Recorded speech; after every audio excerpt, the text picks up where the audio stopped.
Nous restons debout pour la lecture.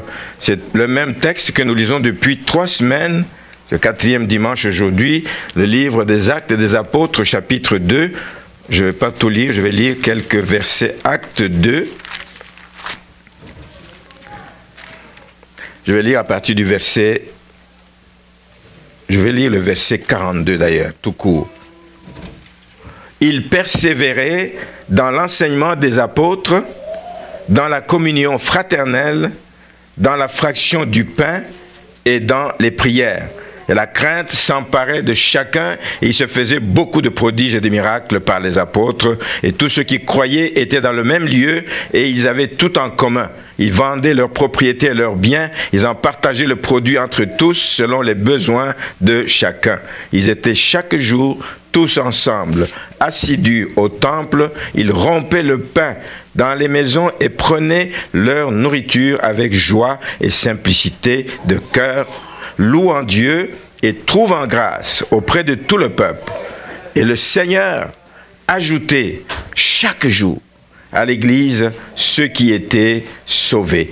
Et le Seigneur ajoutait chaque jour à l'Église ceux qui étaient sauvés. Amen. Amen. Vous pouvez vous asseoir. Donc, nous parlons depuis la 4e semaine maintenant de une série de messages sur la croissance et la vitalité de l'Église. Nous en avons besoin. Et en lisant les Actes des Apôtres depuis le début, parce que tout ceci se passe au lendemain de la Pentecôte, en lisant les Actes des Apôtres, on s'aperçoit que la clé de cette vitalité, la clé de cette croissance de l'Église est le Saint-Esprit, c'est l'action du Saint-Esprit. Mais l'action du Saint-Esprit qui vient accompagner la détermination, qui vient accompagner la persévérance des disciples. Dieu agit dans la vie de ceux qui se disposent. Dieu agit dans la vie de ceux qui veulent servir. Dieu agit dans la vie de ceux qui veulent se laisser utiliser par le Seigneur pour que sa gloire éclate. Le Saint-Esprit et la persévérance des disciples, c'est ça qui a produit la croissance.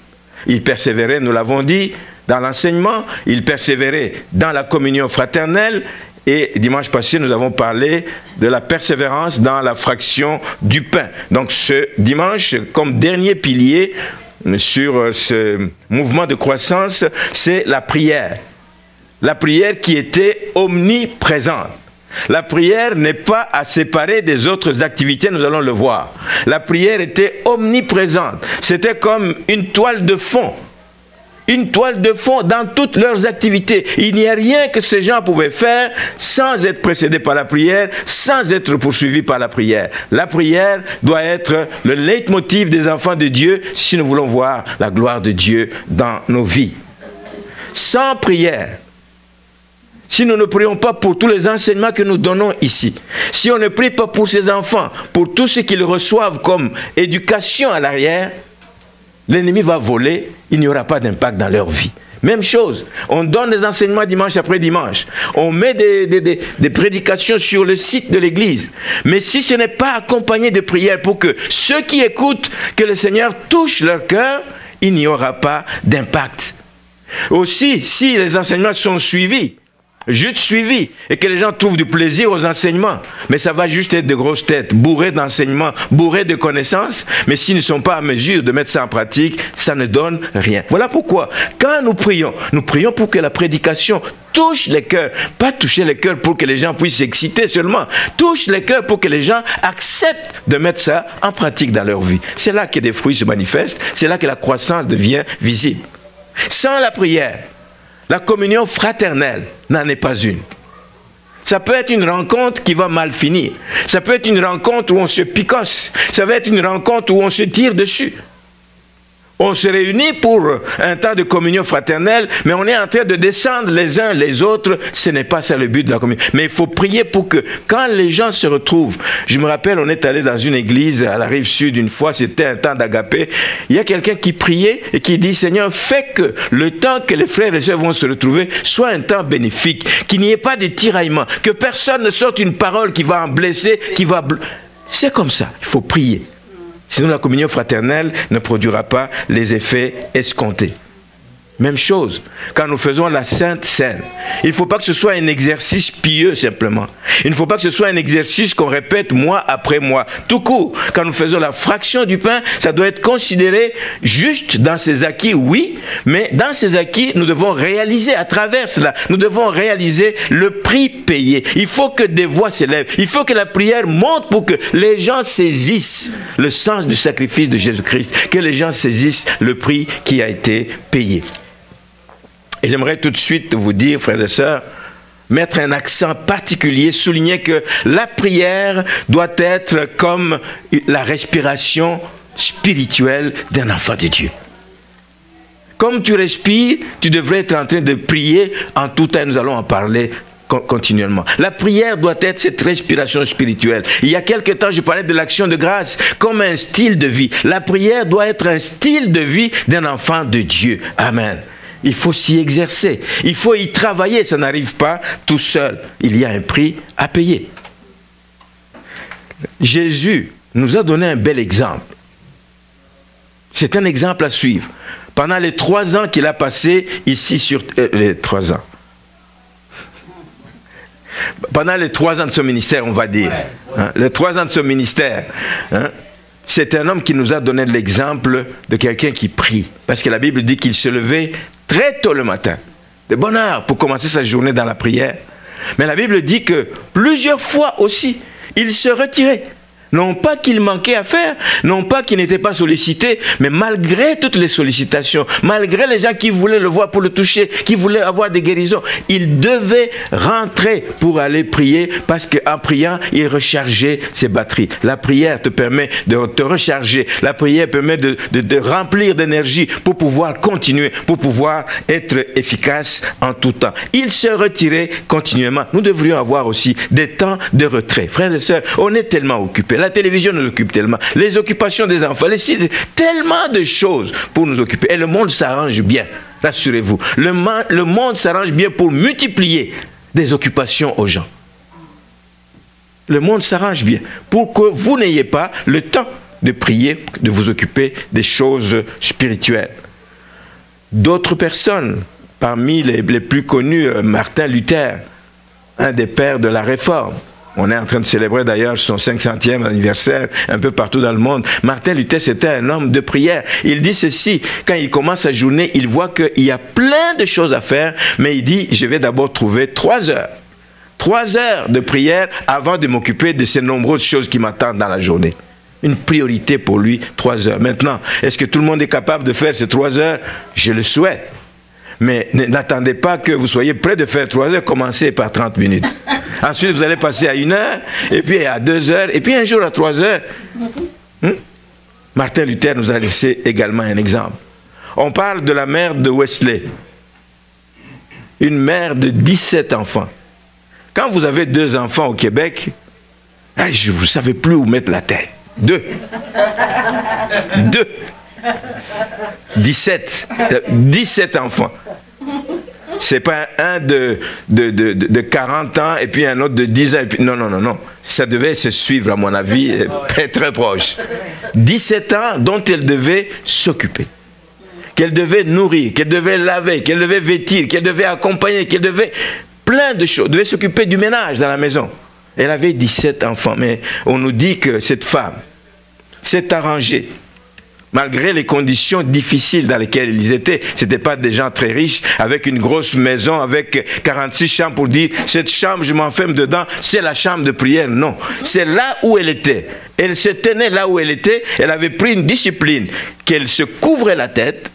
Quand elle se couvrait la tête, le message était passé à ses enfants. Il dit, c'est l'heure de prière pour maman. Les enfants savaient que le moment était important. Ils étaient éduqués comme ça et ils respectaient son temps de prière. Et elle trouvait le moyen de s'arrêter malgré toutes les occupations, toutes les obligations d'une mère. Elle trouvait le temps de s'arrêter pour prier dans sa journée. Peut-être plusieurs fois dans sa journée. La responsabilité des parents n'est pas juste de soigner les enfants physiquement, de veiller sur eux aussi spirituellement. Dans la prière, Dieu protège les enfants. Il faut prier pour eux. Il faut prier pour eux, il faut prendre le temps. La Bible nous parle, frères et sœurs, d'un ordre. La Bible nous commande de prier continuellement. Pas de cesser de travailler, pas de cesser de vivre, mais de prier continuellement. Et pour un enfant de Dieu, prier, ce n'est pas une option. On aime dire, j'ai le choix. Oui, il y a des choses que vous pouvez choisir, mais vous ne pouvez pas choisir de ne pas prier. Prier n'est pas une option. Prier, c'est un ordre. Plusieurs textes de la Bible nous parlent. Dans l'évangile selon Luc, au chapitre 21, le verset 36, il y a plusieurs références. Il dit, veillez donc et priez en tout temps. En tout temps. Que ce soit un moment favorable, que ce soit un temps difficile. Ce n'est pas parce que tu passes par le feu, que tu passes par des temps difficiles que tu dois cesser de prier. C'est justement le temps qu'il faut prier parce que tu as besoin de la visitation du Seigneur. Veillez donc et priez en tout temps. L'apôtre Paul s'adressa aux Éphésiens au chapitre 6, le verset 18, il dit, faites en tout temps par l'Esprit, toutes sortes de prières. Aujourd'hui, je ne parlais pas des différentes sortes de prières, mais je vais juste évoquer la persévérance dans la prière. Toutes sortes de prières et de supplications. Veillez à cela avec une entière persévérance. Ça revient. La persévérance dans la prière et prier pour tous les saints. Pas des prières juste égoïstes. Priez pour tous les saints. Savez-vous qu'il y en a beaucoup qui attendent que vous priez pour eux, mais prenez le temps pour. Prenez le temps pour. Amen, amen, amen. Paul dit encore aux Thessaloniciens, dans 1 Thessaloniciens, chapitre 5, le verset 17, il dit, priez sans cesse. Quelqu'un a demandé, combien de fois il faut prier sans cesse? Priez sans cesse. Comme vous respirez. Vous ne comptez pas le nombre de fois que vous respirez. Priez sans cesse. Vous êtes au volant de votre auto, vous priez. Vous êtes au travail, vous priez. Vous faites votre travail. Vous pouvez avoir une pensée, porter quelqu'un dans la prière. Quelques minutes, simplement, vous continuez à travailler. Vous êtes dans votre douche. Vous êtes en train de prier. Amen. J'aime chanter, moi, quand je suis dans ma douche. Alléluia. J'aime chanter des louanges. Amen. Des fois, je me lève avec ça le matin et ça continue toute la journée. Amen. Ça me fait du bien. Priez sans cesse. Chanter, c'est aussi prier. Hein? Amen. Priez sans cesse. Paul dit à Timothée ici, 1 Timothée 2, verset 8, il dit, « Je veux donc que tous les hommes prient en tout lieu. En tout lieu, en élevant des mains pures sans colère. » En tout lieu. On ne peut pas dire, j'attends d'aller à l'église pour prier. On prie en tout lieu. On ne prie pas seulement lorsqu'on a des problèmes. C'est en tout temps. On ne prie pas seulement lorsqu'on est à l'église. Non, c'est en tout lieu. On ne prie pas seulement quand on n'a rien à faire. On prie continuellement et sans cesse. Maintenant, on peut se demander pourquoi le Seigneur insiste.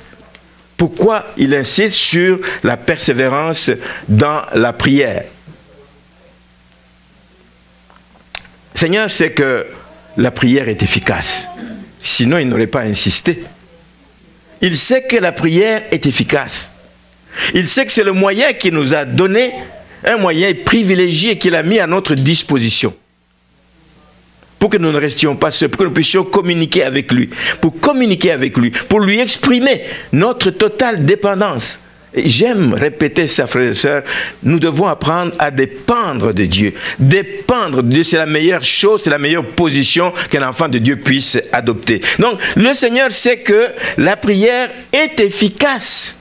Jacques le dit dans le chapitre 5 au verset 16. La prière du juste est d'une grande efficacité. Et il ajoute, c'est la prière fervente, ferveur, persévérante du juste.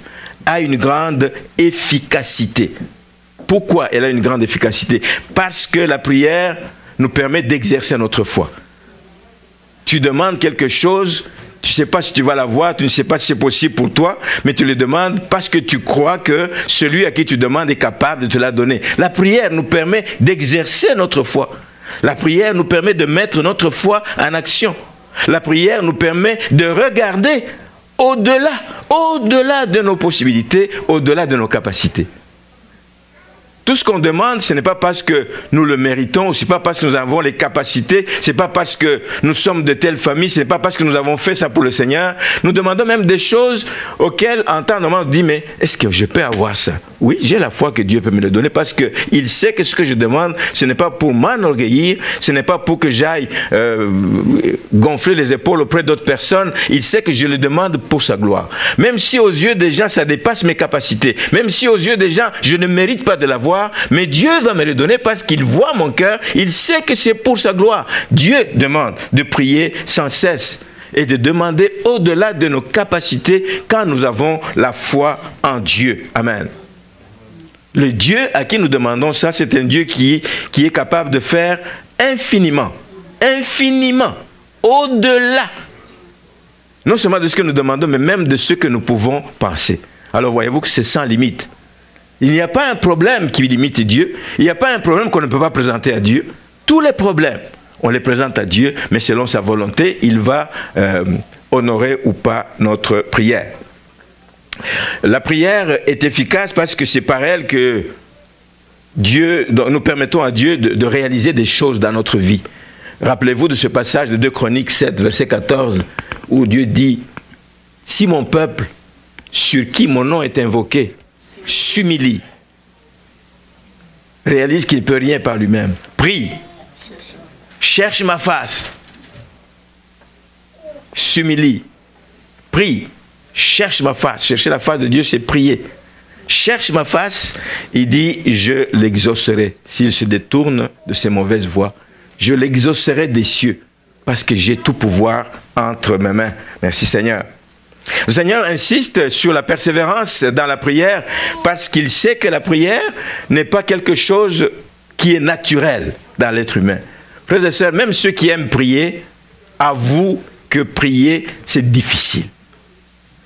C'est difficile parce que tu t'astreins à quelque chose. Si ce n'est pas, ça ne vient pas tout seul naturellement. Tu t'astreins, tu dois t'y exercer, tu dois te donner une certaine discipline pour y arriver. Ce n'est pas naturel. L'homme est dans son repos, etc.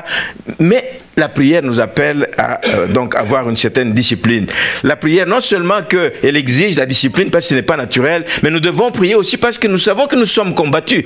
Nous avons un ennemi qui lui n'est jamais fatigué, qui lui ne se lasse jamais, qui lui persévère à poursuivre, à faire du mal, à détruire. La Bible dit qu'il vient pour tuer, égorger. Il n'y a pas un moment où il vient juste s'amuser avec toi. Quand l'ennemi veut t'atteindre, c'est pour te faire du mal. C'est pour te faire du mal. Donc nous devons le savoir et ça doit nous pousser également à prier. Amen. Dans l'évangile selon Matthieu, au chapitre 26, verset 41, Jésus dit, il s'adresse donc à Pierre, à Jean et à Jacques, lorsqu'il s'est retiré avec eux dans le jardin de Gethsémani, juste avant sa souffrance, il se retire avec eux pour prier et il leur dit ceci, veillez et priez pour ne pas tomber en tentation. Parce qu'il savait ce qui s'en venait. Il savait que ça allait être difficile pour eux de résister à tout ce qui s'en venait. Ça allait être gros pour eux. Il dit, veillez et priez, mais c'était difficile. Ce n'était pas naturel. Ils étaient fatigués, ils dormaient. Il est venu à plusieurs reprises pour les rencontrer, pour les réveiller. Il dit, mais il a reconnu et il leur dit que oui, je reconnais que l'esprit est bien disposé, mais que la chair est faible. Oui, la chair est faible. Et Paul le reconnaît aussi quand il s'adresse aux Galates. Il dit que la chair a des désirs contraires à ceux de l'esprit. Ce sont des choses opposées. Prier, c'est quelque chose de spirituel. La chair ne veut pas ça. C'est opposé. Donc il faut se faire violence. Et c'est normal qu'il y ait des combats pour prier. C'est normal. Personne ne peut se condamner en disant « Pourquoi moi ça m'arrive ?» Non, ça nous arrive à tous, c'est difficile. Il y a des moments où tu n'as envie de rien. Mais c'est peut-être le temps où le Seigneur veut que tu pries. Alors il faut s'astreindre et se faire violence pour y arriver. Merci Seigneur. C'est normal qu'il y ait des combats pour prier, mais on peut y arriver en se donnant une certaine discipline et on va pouvoir donc y arriver. Nous devons savoir aussi, j'ai dit qu'il y a un ennemi qui nous guette. Et il nous guette parce qu'il va mettre des obstacles sur notre parcours. Même quand nous décidons de faire quelque chose, il va nous mettre des obstacles, des résistances qui va opposer à nous pour que nous ne puissions pas accomplir ce que nous désirons accomplir. Rappelez-vous simplement de l'histoire de Daniel. C'était un homme de prière. Il priait plusieurs fois par jour. Mais une fois, il avait un besoin, il a élevé la voix vers le trône de Dieu. C'est dit dans le chapitre 10 de Daniel.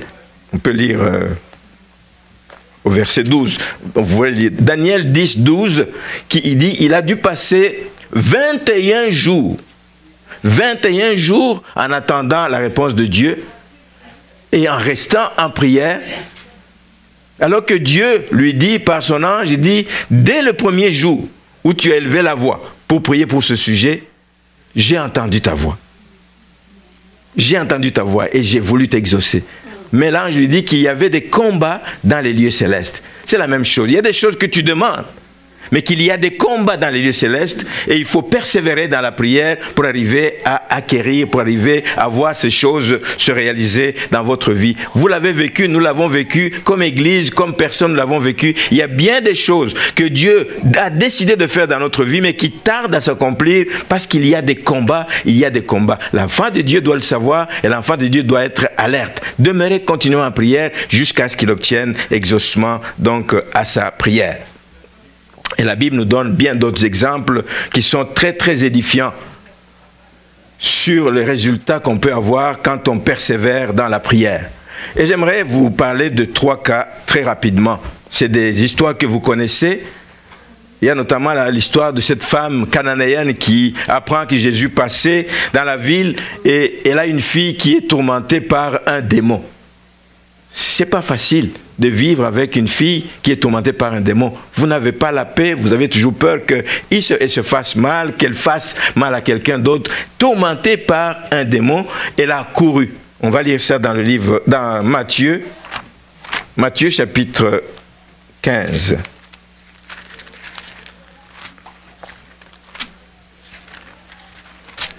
Je vais lire à partir du verset 22.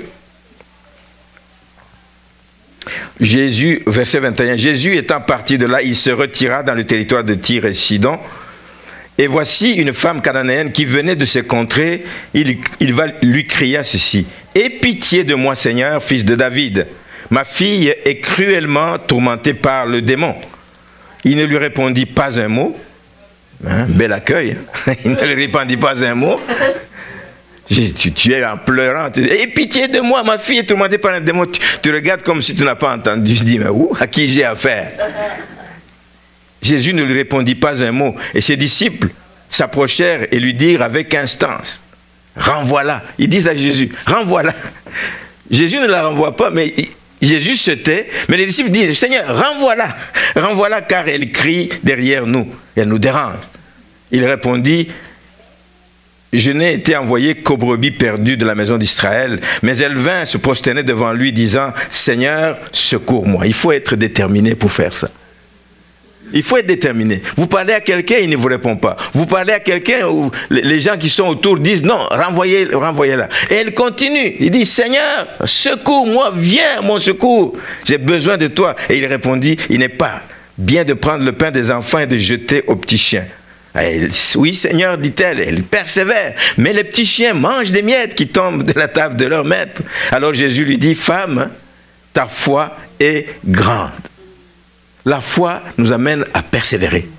La foi, c'est croire contre toute attente. La foi, c'est croire même quand il y a l'opposition.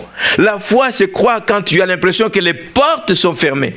La foi, c'est croire ce qu'on n'a pas vu, ce qu'on espère sans l'avoir vu. Et on se dit, ça va arriver. Si je persévère dans la prière, la foi, ta foi est grande, qu'il te soit fait selon, comme tu veux. Et à l'heure même, sa fille fut guérie. Elle a obtenu la délivrance de sa fille parce qu'elle avait une grande foi, parce qu'elle a persévéré, malgré les réponses. Parfois, tu vas aussi avoir des réponses. Il y a quelqu'un qui demande à son pasteur de prier. La réponse que le pasteur lui donne, c'est inattendu complètement. Ça le met à terre et dit, mais comment le pasteur peut me répondre comme ça? Ben, ne lâche pas, continue. Continue. Ne regarde pas la réaction des gens, ça peut t'arrêter dans ta persévérance. Merci Seigneur de nous aider. L'attitude des gens autour de nous peut t'arrêter. Tu nous déranges quand tu pries. Tu nous déranges avec tes demandes sans arrêt. Mais je demande à Dieu. Il est mon Père. Il me dit, venez à moi, vous tous qui êtes fatigués et chargés, et je vous donnerai du repos. J'ai besoin de repos. Je vais continuellement demander. Nous connaissons aussi l'histoire de Bartimée. toujours dans la Bible, dans l'évangile selon Marc, cet homme qui nous dit qu'il était mendiant, Marc chapitre 10, le verset 46 et suivant, il était un mendiant, qui n'est déjà pas une bonne condition. En plus, il était aveugle. Ne nous précise pas qu'il était aveugle de naissance ou pas, peu importe. Mais c'est seulement une situation qui durait longtemps, dans laquelle cette personne vivait. Mais cet homme, quand il a appris que Jésus passait par là, comme chez d'autres femmes, il dit, je vais crier jusqu'à ce qu'il m'entende, jusqu'à ce que j'ai gain de cause. Les gens autour vont encore dire, arrête, tu déranges, tu cries trop fort, arrête. On va même mettre la main sur la bouche pour que Jésus n'entende pas. Mais il a continué à crier et malgré la réaction des gens, malgré la durée de son épreuve, il ne s'est pas arrêté, il a continué et il a eu gain de cause. Le Seigneur l'a guéri, il a recouvré la vue. Amen. Si, Seigneur. Vous connaissez également cette parabole de la veuve, d'une veuve qui se trouvait devant un juge qui n'a pas de cœur, un juge qui ne veut pas comprendre la cause de cette femme. Et puis il était vraiment insensible comme juge. La femme a persévéré. Amen. Elle a persévéré, elle a dérangé cette femme et le juge a fini par céder. Pas parce qu'il a été touché dans son cœur, il dit, j'ai cédé pour ne plus continuer à être importuné par cette femme. Et Jésus dit, pensez-vous que quand vous priez, que vous croyez que vous m'importunez, que moi je ne vais pas répondre? Si le juge est inique, si ce juge insensible a été capable finalement de céder à cause de la persévérance de la personne, pensez-vous que quand vous vous adressez à moi, je vais rester insensible? Non. Continuez à prier. Dieu fera justice sans tarder quand ses élus crient à lui nuit et jour. Jésus n'a pas dit qu'on crie à lui seulement la nuit. Il dit quand ses élus crient à lui nuit et jour. Ça veut dire continuellement. Continuellement, il ne va pas tarder d'agir. Je voudrais m'arrêter 2 secondes ici et poser une question. Avec tout ce que nous venons d'entendre, jusqu'où êtes-vous prêt à aller? Quel est le prix que vous êtes prêt à payer pour arriver à l'exaucement? Le temps, êtes-vous prêt à donner le temps nécessaire qu'il faut? Êtes-vous prêt à jeûner s'il le faut? Êtes-vous prêt à vous coucher par terre s'il le faut? Êtes-vous prêt à continuellement prier jusqu'à temps? Quel est le prix? Jusqu'où êtes-vous prêt à aller? Combien de fois ne sommes-nous pas passés, frères et sœurs, juste à côté de notre bénédiction? Juste à côté. Hein? Si nous avions persévéré encore un peu, nous obtenions ce que nous recherchions. Mais ça a été retardé dans le temps parce que nous n'avons pas simplement eu l'occasion de nous humilier. Nous regardons les gens et disons, ils me regardent mal, ils me parlent mal, ils me disent, ah non. Humilie-toi, tu es dans le besoin, humilie-toi et continue à demander. Ne regarde pas la manière dont les gens te traitent, l'attitude des gens, les propos que les gens vont tenir. N'aie pas peur des commentaires des gens. Quand tu dois t'adresser à Dieu, c'est toi qui souffres, c'est toi qui es dans le besoin. Ne regarde pas, les gens vont t'arrêter. Eux, ils ont ce qui leur cœur désire sans doute, mais toi, tu as besoin, c'est toi. Le principal intéressé, c'est toi qui dois fournir ces efforts sans avoir peur de ce que les gens vont dire. Je me bats toutes les années, ça fait des années que je cours à gauche, à droite, à chercher des solutions par moi-même, je n'ai pas trouvé. On te dit que la solution se trouve en Jésus. Donne la vie au Seigneur. Ah, mais qu'est-ce que ma femme va penser? Ma famille va me rejeter. Nous avons été rejetés par nos familles au début aussi. On nous a traités de tous les noms. Mais aujourd'hui, les mêmes familles sont venues au Seigneur à cause de notre persévérance, grâce à notre persévérance. Aujourd'hui, ces mêmes familles demandent qu'on prie pour elles. Amen. Et nous nous réjouissons que plusieurs sont venus au Seigneur parce que nous n'avons pas regardé à tout ce que les gens disaient. Nous avons continué à les réclamer au Seigneur. Seigneur, touche-les. Tu sais que ce n'est pas eux-mêmes. C'est l'ennemi qui travaille au travers d'eux. C'est l'ennemi qui veut les arrêter. C'est l'ennemi qui ne veut pas qu'ils atteignent le niveau où tu veux qu'ils arrivent. Et souvent, beaucoup ont abandonné à cause de l'attitude des gens. Donc c'est une décision qui vous revient, qui nous revient, qu'on doit prendre.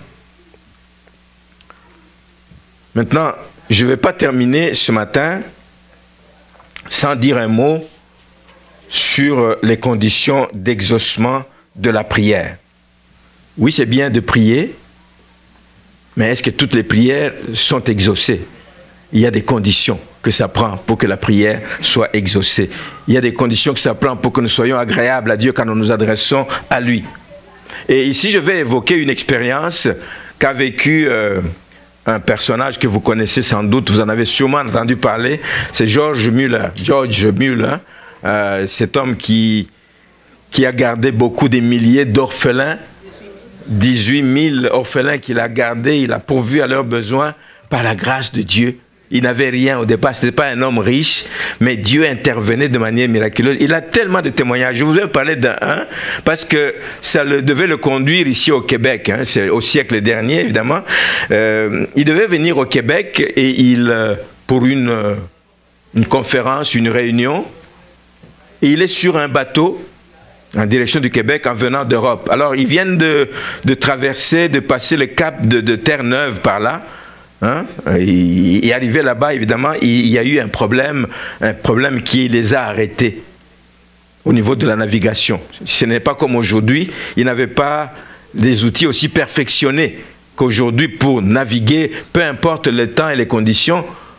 Mais il doit se rendre à Québec, il est attendu pour dimanche après-midi. Et l'homme se dit, ça fait 57 ans que je sers le Seigneur, que je connais le Seigneur, je n'ai jamais manqué un seul engagement.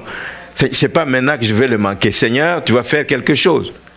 Il est allé s'adresser au capitaine, il dit, voici capitaine, moi, dimanche après-midi, il faut que je sois rendu à Québec. Nous sommes mercredi. Le capitaine habitué, vous savez, un homme qui connaît la navigation, qui connaît les conditions, il dit, je ne peux rien faire pour toi, il regarde ces conditions, je ne peux pas avancer, on est bloqué là, on est arrêté là.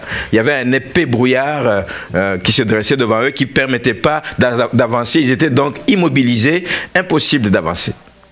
Mais il sait, lui, Muller, il sait que l'homme peut se trouver devant des montagnes.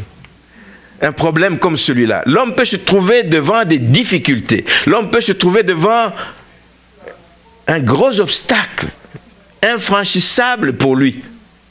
Mais lui, il sait que, même si c'est infranchissable pour l'homme, mais Dieu peut régler la chose et il peut régler ça comme ça, en moins de 5 minutes. Il le sait parce qu'il connaît son Dieu.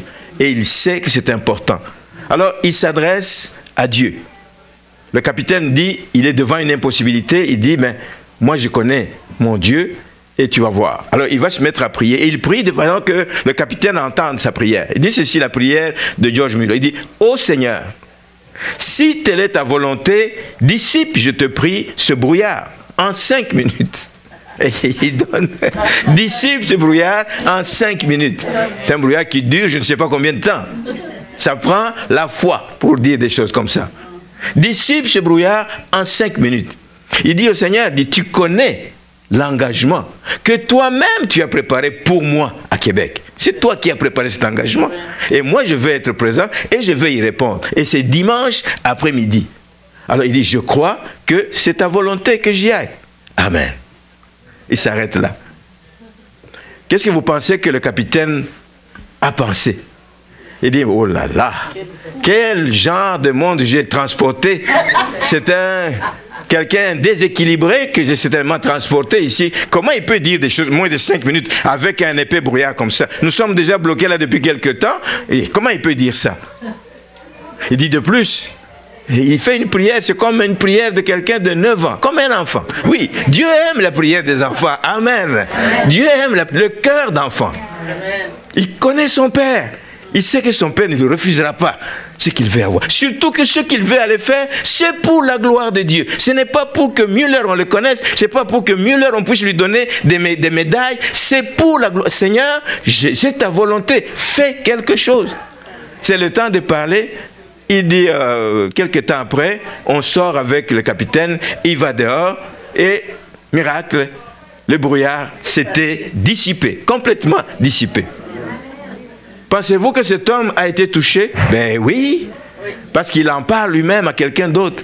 Il dit, voici, il continue à naviguer, quand il est arrivé une autre fois à la même place, il parle à quelqu'un, il dit, oh, il y a quelque temps, je suis passé par ici avec un homme de Dieu qui s'appelle tel. Voici ce qui s'est passé et le miracle s'est accompli. Amen.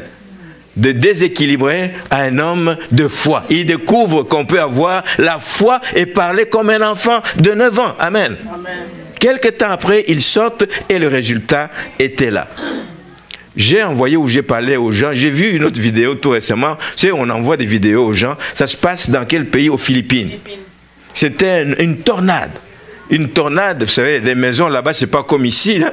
Une tornade, là où elle passe, elle arrache tout sur son passage. Et des chrétiens étaient en prière. Ils étaient dans une église, ils étaient en train de prier. Et tu entends et tu vois la tornade. Hein? Tu vois comment elle s'avance vers eux. Mais ils ont prié. Écoutez, j'ai aimé cette vidéo. Ils ont prié, ils ont prié, ils ont prié en langue. Ils ont levé les mains. Ils ont prié sans cesse. Frères et sœurs, et vous voyez comment tout ça se dissipe. Ce n'est pas que la tornade a pris une autre direction. Tout ce mouvement de nuages là-bas, il s'est dissipé et s'est arrêté. Et il ne criait que Alléluia, Alléluia. Vous savez, ça se passe encore aujourd'hui. Quand les gens prient, quand les gens persévèrent, quand les gens croient que celui à qui ils s'adressent est capable, il agit. Il agit. Müller est arrivé à Québec à temps pour son rendez-vous. Et c'est cela. On voit donc 2 conditions. Il y en a d'autres, c'est même 2 conditions majeures pour l'exaucement de la prière. La première, vous devinez, c'est la foi. La foi. Il faut croire que Dieu est le rémunérateur de ceux qui le cherchent. Il faut croire que quand on s'adresse à Dieu, il a une oreille attentive. Et la Bible nous dit dans les Proverbes 22 que Proverbe 22, oui, qu'il n'a pas de dédain, il n'a pas de mépris. Psaume 22. Il n'a pas de mépris ni de dédain quand le malheureux crie à lui. Quand tu es dans une situation difficile, il n'a pas de dédain. Il ne te regarde pas d'en haut, on dit, encore lui. Non, il n'a pas de mépris. La foi, mettons notre foi en action.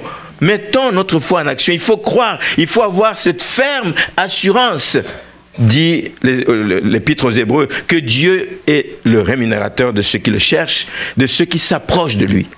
Prier, c'est s'approcher de Dieu. Prier, c'est venir avec son problème et déposer à ses pieds. Prier, c'est cela, c'est d'avoir cette détermination. On croit que celui à qui on s'adresse existe. Amen. Nous croyons, nous, en 1992 ou 93, quand nous avons commencé nos démarches pour venir au Canada, nous croyons fermement que notre venue au Canada était dans la volonté de Dieu. On le croyait, frères et sœurs. Parce qu'on a eu des confirmations. Nous, on n'a pas cherché. C'est des choses qui sont venues vers nous de différents côtés. Là. Une personne dans la ville où on était, une personne en Europe, une autre personne dans un autre endroit, en France. Plusieurs personnes nous ont parlé quasiment au même moment, dans un laps de temps de 2 mois, que nous vous voyons aller au Canada. On n'a jamais pensé venir au Canada. Jamais. Jamais. Mais nous avions foi que Dieu le voulait et nous avons mis la machine en marche. Et nous avons continué à prier. Amen. Parce que nous étions convaincus que c'était dans la volonté de Dieu. C'est la même chose comme deuxième condition pour l'exaucement. Dans la prière de Müller, on voit qu'il dit « Je crois que c'est ta volonté ». Donc, quand il priait selon la volonté de Dieu. Mais nous voulons prier selon la volonté de Dieu parce que c'est celle-là qui va s'accomplir dans nos vies, pas notre propre volonté. Et quand tu nous apprends à prier dans la prière de notre Père, il dit, mais Seigneur, que ta volonté soit faite sur la terre comme elle est faite qu'elle soit faite dans ma vie comme elle est faite dans la vie d'autres personnes. Que ta volonté soit faite. Jésus lui-même, quand il se trouvait dans le jardin de Gethsémani, il dit, il voit la coupe arriver, il voit la douleur qui va, il dit, mais Seigneur, non pas ma volonté, mais que ta volonté soit accomplie. Quand nous nous mettons dans cette position où nous voulons que la volonté de Dieu soit accomplie, nous nous mettons dans une position où l'exaucement va arriver. Nous aussi, nous nous sommes mis dans cette position pour venir ici au Canada. Nous avons dit, Seigneur, que ta volonté soit accomplie. Nous croyons que c'est ta volonté. Maintenant, montre-nous que c'est. Et nous l'avons vu étape par étape. Est-ce que c'est allé comme sur des roulettes? Non. Je vous ai dit tout à l'heure, même ceux qui ont la foi rencontrent l'opposition de l'ennemi. Daniel, il avait la foi. Mais il y a eu de l'opposition. Nous aussi, il y a eu une opposition. Mais malgré les difficultés, nous n'avons pas lâché. Malgré le temps que ça a pris, par moments dû à notre propre faute, mais parfois dû aux conditions d'insécurité dans le pays qui a empêché aux gens qui devaient venir nous passer des entrevues de venir. Ben, on a continué à prier, on croyait que c'était la volonté de Dieu et ça va se faire. Et au bout de 4 ans, ça s'est fait, nous avons eu tous nos papiers, notre visa et nous sommes venus au Canada. Prier par la foi, prier en voulant rester dans la volonté de Dieu. 2 versets en terminant. Le Proverbe 19, verset 21 qui dit qu'il y a beaucoup de projets dans le cœur de l'homme. C'est bon qu'il y ait des projets. Dieu ne nous interdit pas de faire des projets. Mais quand nous faisons des projets, mettons-les devant le Seigneur. Seigneur, si c'est dans ta volonté, permets que ça arrive. Parce qu'il ajoute ce verset, il ajoute que seul, de tous ces projets, seuls les desseins de Dieu, seuls ceux qui correspondent à sa volonté vont donc se réaliser. La Bible nous dit aussi dans le livre des Psaumes, chapitre 115, le verset 3, que Dieu réside dans le ciel, nous le savons.